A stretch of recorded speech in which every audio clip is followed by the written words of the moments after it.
Hey guys, my name is Gerardo Valerio. With passion, gotta say it out like that, project it. So, I am here, Patreon. Yes, this wonderful medium where I'm actually trying to ask for help to accelerate my projects. What I'm doing is pretty much being creative here, making stuff that I always loved making, spending long, long hours of awesome developments. And one particular one that I want to accelerate is Dark Zeta. It's been in the works for like since 2011, and has been shifting around a lot. I released it in HTML5 as an arcade first, but it didn't do so well, so I went back in and started adding stuff to it. And I added a lot of stuff to it. And particularly like this guy over here, he's the hero. This is the prototype of what I am really trying to do.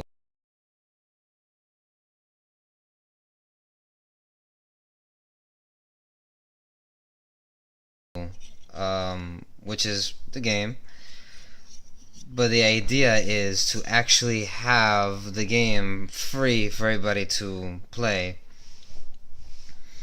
But for those who actually help me out, I'm gonna create custom, awesome assets into the game with your name on it.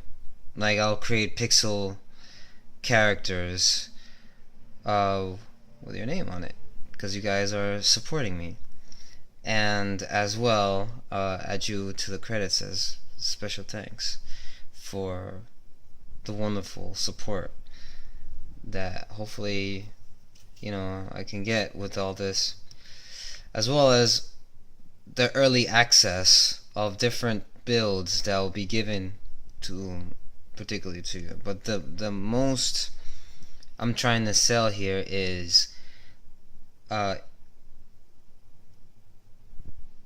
like pretty much anything that's suggested, I would create that aspect or element into my game. Very small. This is a 2D pixel adventure game, so I can add stuff into it. On top of that, I would use the money to get others on board, and contract others on board and be able to help me out with assets as well. But because I'm the guy who does everything visually, not the music, I really need to ask musicians to help me out with it. But even then, like, this project is for a lot of people to join in and contribute. I had many other composers come in and actually add music to the game, and I am always open to have more people to come in and help me out with the soundtrack of the game, because it's just not one piece. It's a lot that I'm going to be adding in it, and there's always a twist in the game. And the plot in the story is pretty much my hero, Dark, who's ooh, look at that. His family got captured by this unknown force, just come out of nowhere. They were all happy, running around, without any,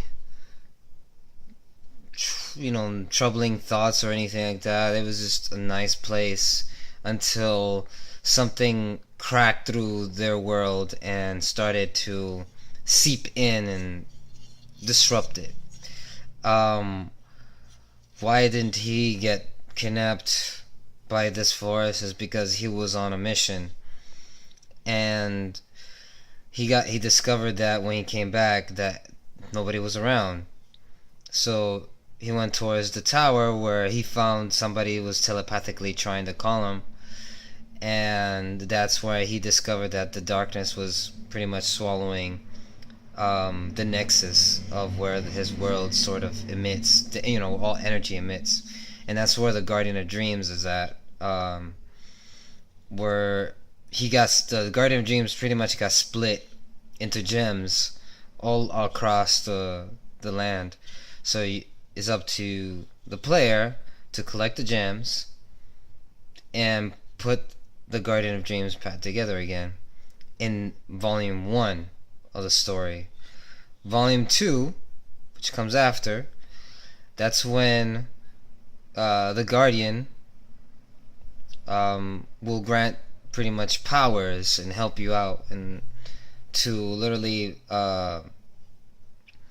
vanquish this force that has taken this Dark's world very, not very, but pretty much hostage. So, and as well, you have to go and save other family members. So, but it's really, there's certain things in it that adds to what's gonna happen in the story or in the universe within the game, and there's a lot of things that I like to add to it where you, the Patreon, who support me, can add your 2 cents into the game with different elements.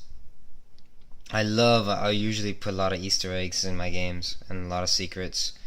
There's an actual password system in my game that I would keep adding new content into it until I get tired of it and move on. But yeah, I would just keep adding to it. Even then, like, I would just keep adding to it later. Like, it's open for that aspect on Volume 1.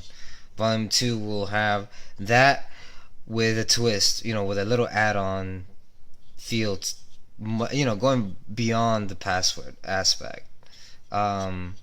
Because the feature that I'm going to include at the end of it all with Volume 1 and Volume 2 is that I'm going to have a save feature where whatever you do on Volume 1 will affect Volume 2's thing, just like Mass Effect. And you bring in your saves from Volume 1 to Volume 2 to be able to actually get special items. Normal, right? But it depends on what you do within the levels in Volume 1 that you'll get these special things in Volume 2. That's why it's the original idea was to have Volume 1 and Volume 2 as one game. But since Volume 1 has a different part of the story or just more of an arcade feel to it, I split it up to 2 pieces so that Volume 2 can focus more on RPG elements or more RPG than arcade. Much more Zelda than your regular, Pac-Man kind of thing that's going on in Volume 1. Even the actual movement engine, the whole thing is going to be reworked in Volume 2. So it's not going to be the same. They're going to play similarly story-wise, but it's not going to not going to be exactly the same link. Although there are going to be things that are going to, translate over. So yeah. So thank you for listening and for supporting me.